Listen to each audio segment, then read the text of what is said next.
Nigeria struggles to get a grip of the insecurity situation, recent revelation on forces behind the prolonged Boko Haram insurgency in the northeast has given rise to questions on the commitment of governors in the region to tackle the problem.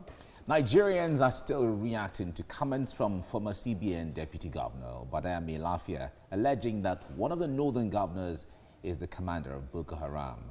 The Northern Governors Forum says a weighty allegation as that must be thoroughly investigated by security agencies. But despite this development, finding a lasting solution to insecurity remains the major task at hand. Well, joining us via Skype to discuss this is security consultant and managing director, Mega Guards Services Limited, Richard Amua. It's good to have you join us this morning. Good to see you. Let's just discuss this. Of course, it's a very troubling topic when in the space when we have to discuss this. It's very troubling. Boko Haram on one hand, banditry, communal clashes, armed robbery, kidnapping, and you have these problems peculiar to different regions. But the question I'd like to ask you is, are we getting enough support from the international community here? First of all, for having me. Yeah. Getting support from international communities. I'm not sure we're asking for it. And if you ask, I'm very sure they would have, supported us. For example, just a few weeks ago, the US told us about what is happening in West Africa by the ISIS. And up to now, what happened? You can see the comment by the representative of the army, just brushing it aside, which I think is not really good. So if we really want to ask for international assistance, we should be calling for it by now, or even before now. So I don't think I think we need it, and we need to ask if it's possible. But if you say that the government is not asking for support, for international support, do you really think we need international support to tackling our own problems that are peculiar to Nigeria and, if I must say, West Africa? It's done all over the world. Look at what is going on in some African countries today. There's international support everywhere. So we cannot just sit back here, just keep complaining. Like we keep saying, look at the intelligence report about the issue of Boko Haram. Why are we not getting there? Why are we not getting it?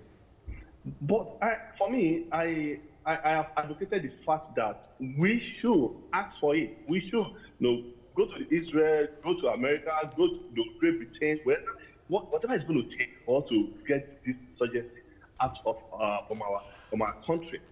But like I said again, it's not be out of place if federal government seek a foreign support to tackle this once after all. Again, this foreign support depends on, is it finance, is it equipment, is it for them to come, is it for them to give us, help us with intelligence report and so many other things. So it now depends on what we want and what federal government want from the international support. All right. Now, we have spoken to some security consultants like you who confirm that there are different levels of assistance. Well, like one of the ones you mentioned was the issue of intelligence sharing, where the U.S. was alerting Nigeria of Al-Qaeda infiltration into Nigeria's northwest. And then there are also areas of capacity building amongst the army and all of that. Now, when it comes to assistance, a lot of Nigerians expect to have foreign soldiers on the field in the northeast fighting alongside Nigerian army and all of that, which certainly the security agencies will say certainly that's not going to happen. But when it comes to the capacity of the Nigerian army and security agencies to curtail and keep Boko Haram behind, do you think they now have that capacity, or they have always had that capacity? The truth here is that Nigerian has really done their best.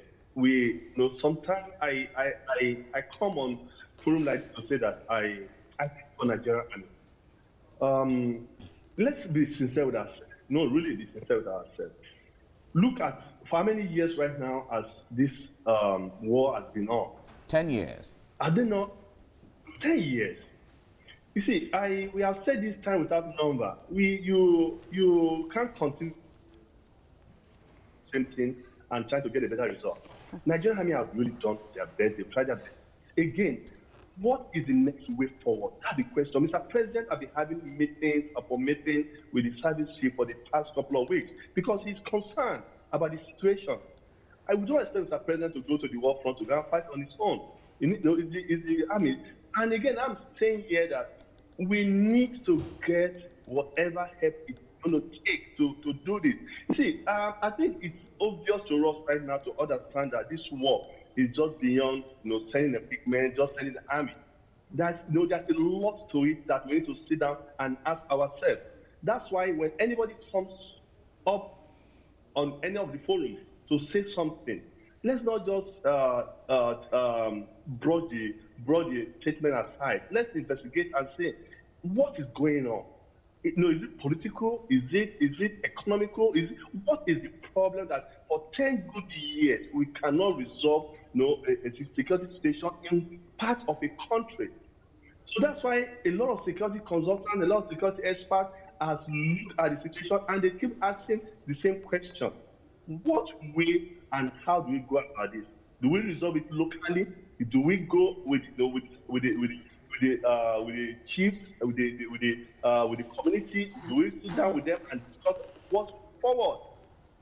If after so many killings, after many bombings, after many things that have happened, what is the way forward? That's what federal government should be asking right now and be doing. And if we cannot get this, if the military capacity is not enough, let's help for assistance. But let's listen. I always say this again. Don't forget that this part of the country, that's northeast, northwest, those parts of we can't say they've been neglected over the years because there are people who have ruled this country for several years. And you can see the poverty in the land, in that area.